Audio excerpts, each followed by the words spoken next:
Assalamualaikum warahmatullahi wabarakatuh. Ya, hari ini kita akan belajar bersama membahas beberapa soal UTBK SNBT tahun 2024 ya. Soal ini informasinya keluar di 2024 ya. Ya, ini untuk subtes penalaran umum bagian kuantitatif. Nah, ini soal yang pertama. Sebuah perpustakaan buka setiap hari. Jumlah kunjungan perpustakaan pada hari pertama hingga hari ke-6 berturut-turut adalah 11, 16, dan seterusnya. Pertanyaannya adalah, jika tren pengunjung perpustakaan tersebut bersifat konstan, berapa jumlah pengunjung pada hari ke-7? Nah, ini sebenarnya di tahun-tahun sebelumnya keluarnya langsung pola bilangan ya. Jadi barisan bilangan, tinggal kita cari polanya, kemudian tinggal cari yang ditanyakan. Tetapi di 2024 kayaknya dibuat soal cerita seperti ini. Nah, simpel saja, kita tulis saja angka-angkanya, kemudian kita cari polanya.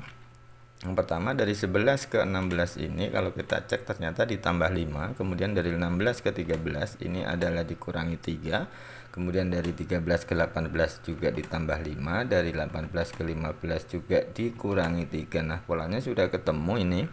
Berarti dari 15 ke 20 pastinya juga ditambah 5, makanya jawaban terakhirnya pastinya juga dikurangi 3. Jadi jawabannya adalah 17. Jadi yang C. Oke ya, jawabannya yang C. Sekarang lanjut soal kedua, yaitu sama dengan tadi, cuman ini ada dua kasus ya. Yang pertama terkait dengan tautan situs olahraga, yang kedua adalah tentang tautan situs pariwisata. Nah, tapi yang ini yang ditanyakan jam ke-5, jam ke-6-nya diketahui. Sama saja sebenarnya, cuman kita harus satu-satu. Oke, yang pertama kita tulis dulu yang atas. Ini kita cari dulu polanya. 2 ke 11 itu ditambah 9, kemudian 11 ke 6 adalah dikurangi 5, kemudian 6 ke 15 ternyata juga ditambah 9, makanya bisa dipastikan 15 ini ke kanan ini harusnya dikurangi 5, 10 ya. Nah, kita cek apakah benar itu kalau ditambah 9, 19, ternyata betul. Nah, jadi ini untuk pola yang pertama adalah 10. Sekarang yang kedua 9, 6, 13, 10 dan seterusnya. 9 ke 6 itu dikurangi 3, 6 ke 13 itu dikurangi ditambah 7, 13 ke 10 ini dikurangi 3. Makanya 10 ke kanan ini harusnya ditambah 7, yaitu 17. Kita cek apakah benar kalau kita kurangi 3. Nah, ternyata jawabannya adalah 17. Jadi 10 dan 17. Jadi jawabannya adalah yang E.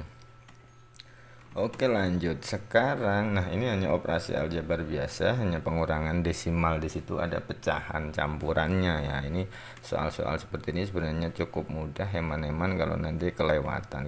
Tinggal kita hitung saja, ini manual biasa saja ya. 2,34 dibagi 1/3/5. 1/3/5 itu 1 ditambah 3/5. Kalau 3/5, kalau 30 dibagi 5 kan 6.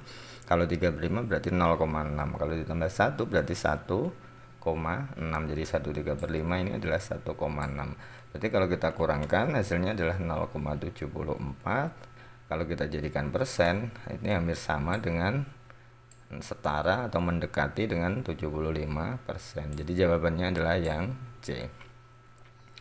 Lanjut soal berikutnya. Nah, ini biasanya sering keluar ya kasus kayak gini ya. Sebuah toko pecah belah memberikan diskon 30% untuk semua jenis perabot.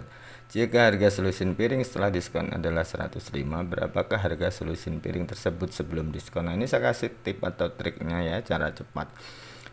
Kalau ternyata itu prosentase yang diketahui di soal itu adalah persen dari yang ditanyakan ya, dari opsinya ini ya. Ingat ya, kalau persentasenya ini adalah persen dari yang ditanyakan, bukan persen dari yang diketahui. Nah, ini maka cara cepatnya tinggal gini aja. Langsung 105 ini yang diketahui ini. Nah, bagi saja dengan kebalikannya 30%. Ya, persentase itu kan 100 ya. Kalau ini 30 berarti kita nulisnya 70. Kalau nanti di sini 20 maka nulisnya 80, kalau di sini 10 maka nulisnya 90. Jadi kebalikannya. Nah, 70% itu sama dengan 0,7, tinggal kita bagi saja. Nah, fokus saja di 105 dibagi 7. 105 dibagi 7 itu adalah 15, tinggal nolnya ikut saja. Jadi jawabannya adalah yang B. Mudah ya, jadi biar kita ngirit waktu, karena di penalaran umum kan 30 soal 30 menit. Kadang kita waktunya banyak dihabiskan di yang deduktif sama induktif, makanya harus cepat-cepat bisa mengerjakan. Soal berikutnya, Nah, ini kasusnya masih sama dengan tadi. Ini kan 15% dari perhiasan emas saat ini. Nah, saat ininya kan ini. Nah, jadi 15% dari yang ditanyakan. Nah, bukan dari yang diketahui. Maka nanti berarti cara menjawabnya adalah 34 juta ini dibagi 85%. Oke ya, jadi cara cepatnya tadi 34 juta dibagi 85%. Atau 34 juta dibagi 0,8. Langsung saja dibagi nanti 340 dibagi 85 itu aja, pakai pembagian biasa. Dia akan ketemu di angka 40 juta. Jadi jawabannya adalah yang E. Oke, itu dulu, nanti kita lanjut dibahas soal-soal yang lain. Mudah-mudahan bermanfaat. Terima kasih. Assalamualaikum warahmatullahi wabarakatuh.